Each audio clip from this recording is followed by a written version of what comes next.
Hi, I'm Nicole at Move America, and today I'm here with Jean-Marc, who is the President and CEO of CDPQ Infra. So first of all, how are you doing today and how have you found the event? Oh, it's very nice. A lot of people and interesting because there is different view on how to solve the transportation system problems. So for those who don't know, tell us a little bit about you and CDPQ Infra and what you do.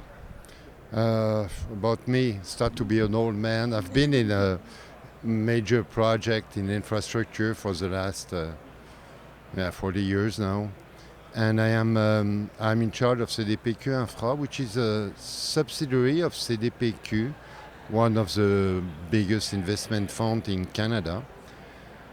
And that what we have developed through CDPQ Infra is our ability to develop public transportation infrastructure projects where we partner with government to develop big projects, and we partner at the beginning of the project, and then we bring all the expertise and the financing, or at least one big portion of it, so that the project can become a reality.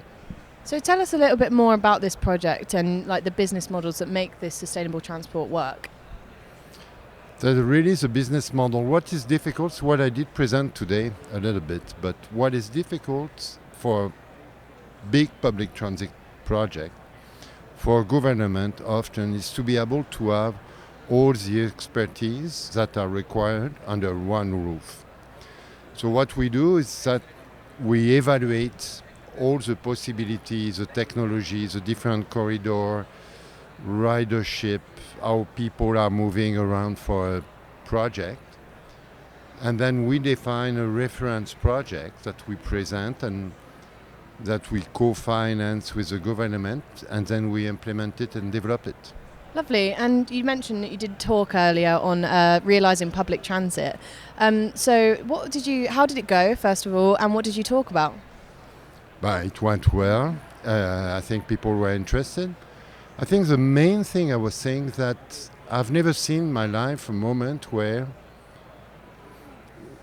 everything is aligned and the willingness for every entity, the government, municipality, communities, everyone wants to say we should develop more public transit projects. But it doesn't happen so quickly. So that's a paradox, but that's also a paradox that is related to the difficulty. It's very difficult to implement because there is an existing network, we have street, we have city, people, and so that's pretty much what I talk about, and that to explain how our approach is really to try to help to crystallize projects so that they can happen. So you mentioned implementation of projects is quite difficult. So what do you think is the most influential driving factor of sustainable transit projects? What do you think is the big push to get these out and going? I think it can be. There is a lot of factors. You always have to look at. I think the main thing is to be able to look at all the factors in the same time. Often, I can give you 20 examples around the world. There is not enough engineering that is done, and then people start with a tunnel, and it's a catastrophe because they shouldn't have looked at the project with a tunnel for a different reason. Or sometimes there is projects that are done with not enough ridership or not what the people want or not the right public consultation. So the real key is to be able to conduct everything in the same time and also to make it, to have a sort of sense of urgency around it. Because if you wait for years, then it never happens. Well, brilliant. Well, thank you so much for joining us today and have a good rest of your day. Thank you very much.